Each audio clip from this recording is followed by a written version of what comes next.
I gotta imagine that people are getting really excited about Shield Hero second season turning into basically Sword Art Online. It feels very much like Sword Art Online. Unfortunately, I watched episode 8 last week, but I was extremely busy, so I wasn't able to do an impression video, but that was my opening. Like, it's so becoming Sword Art Online. We have our captured, put in a cage girl, and creepy face guy.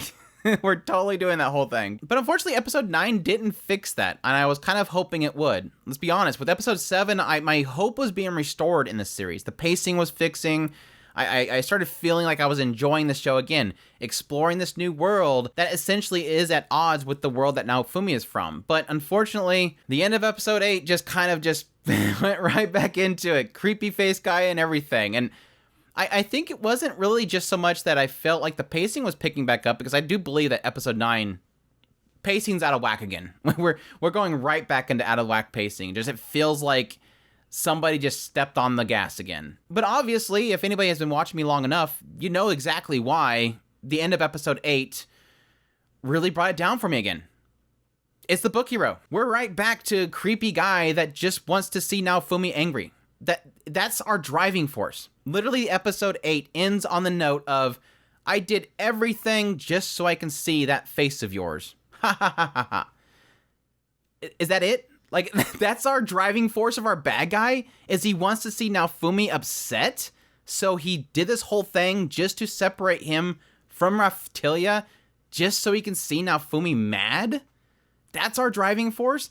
It's just, again, I stated this before, and I don't want to keep beating the dead horse, but I just don't believe this writer is good at villains. This writer just sucks at writing villains.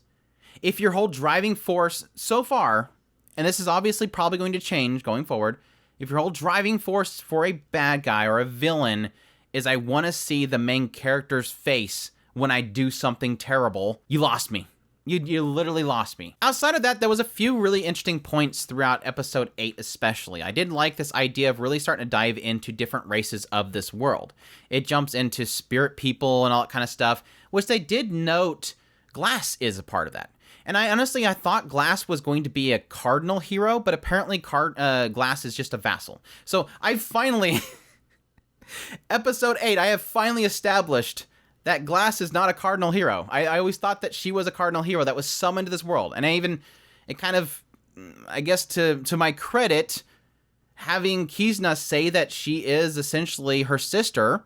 It wasn't her actual blood sister. It's just somebody that she met in this world when she was summoned in, and she became really close to Glass, and so she calls her sister. But Glass is actually from that world. She's a vassal hero. She's somebody that wields a weapon. Like I mentioned, way back when the queen of the previous world brought up that there's these vassal warriors, I was like, who, what are these?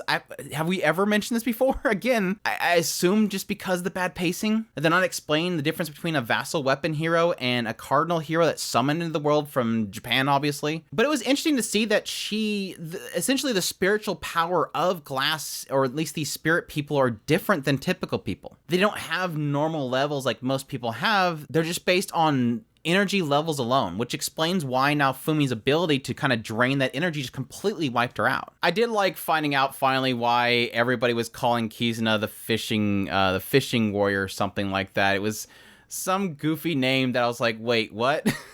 Apparently it's because she has a fishing pole and she can use it as like a grappling hook to pull up places. That was a little weird. Eventually they find out about this guy, Kyo, who is this great genius that learned how to use these hourglasses as a teleporter, which is interesting to find out that in this world they can use these hourglasses as teleportation devices. Now, I'm curious if when they return back to their homeland, when they go back to the previous world, if Naofumi would be like, well, why not try it? Like, maybe it's just because they never told us that we can use these hourglasses as teleportation. And maybe they actually can. But yeah, they go to use this teleporter, and yeah, Kyo shows up, and like I said, the book hero starts cackling, talking about how everything's according to Keikaku. I will separate you from Raphtalia, and sending Naofumi on his way and trapping Raphtalia there. So again, like I said earlier, we have our trapped bird in the cage. Well, technically we find out in episode 9 that Fido is trapped as well. So now we had 2 trapped cage girls, which thankfully, it didn't take long for them to release Fido. And it was interesting because after this point, we are seeing Naofumi get that kind of rage within him building up again. That beast that's within the Shield Hero that obviously has manifest before, that Naofumi's been able to kind of squelch. And I think mostly that is due to Raphtalia.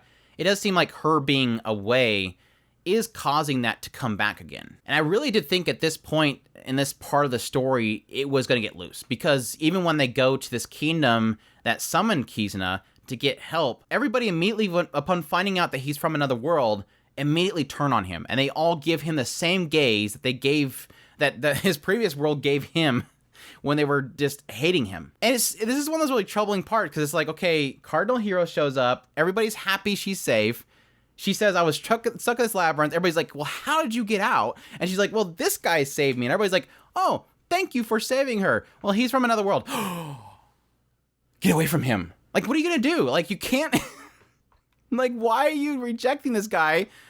I mean, yes, he could probably be fooling the hunting hero or something like that, but what exactly are you going to accomplish by turning this guy into an enemy, by basically turning your eyes against him? It just doesn't make any sense to me. I've never understood that aspect. But yeah, following that, we get the new mascot characters. We got to get new merchandise in this series. So we got 2 mascot characters, a penguin girl, and then we make a Tanuki Raphtalia minion, Shikigami thingamajiggy, which helps them find out where Raphtalia is. Thankfully, at that point, we find out where Fido is, so we go save her. It was interesting to find out that since there is not a Fitoria race at this particular world, apparently Fido's race was shifted over to some sort of weird bird. And additionally, it was interesting to see that I guess it kind of insinuated that this bunny guy that's in this world, that's the vassal weapon, boat weapon person, it seemed to have insinuated that he's sort of like the Fitoria of this world. Like, he's this ancient race of these rabbits that are kind of similar to the ancient race of birds that have always been protecting the world. So again, it's kind of equating this Ethnobalt to Fitoria, the queen bird. Though it does seem like he's... I was going to say, he seems like he's less powerful, but it's more of a thing of, like, he's less brute strength like Fitoria is, where he's more useful in travel, which technically Fitoria could do that as well, but I don't know. It did seem like he was more about transportation and helping them make Shikigamis. And that kind of ends on them finding out that this Katana hero has gotten loose, and then Naofumi realizes that he lost the stats of Raphtalia, which makes him think that she's dead. And then I'm thinking to myself, just look at the stupid Tanuki, the Tanuki's still there, so she's not dead. But it doesn't seem like she was just, because there's a range limit, that possibly she was teleported that time to this random location, which again is all according to Keikaku for Kyo, the book hero, because he wants Naofumi to suffer.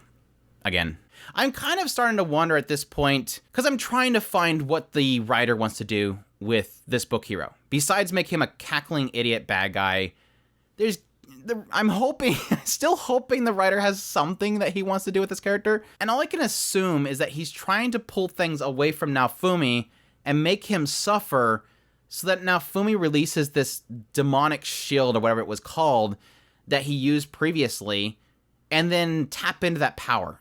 That's my assumption is going to happen is, haha, I finally made you super angry and you released this power. Now I'm going to absorb it. That kind of thing.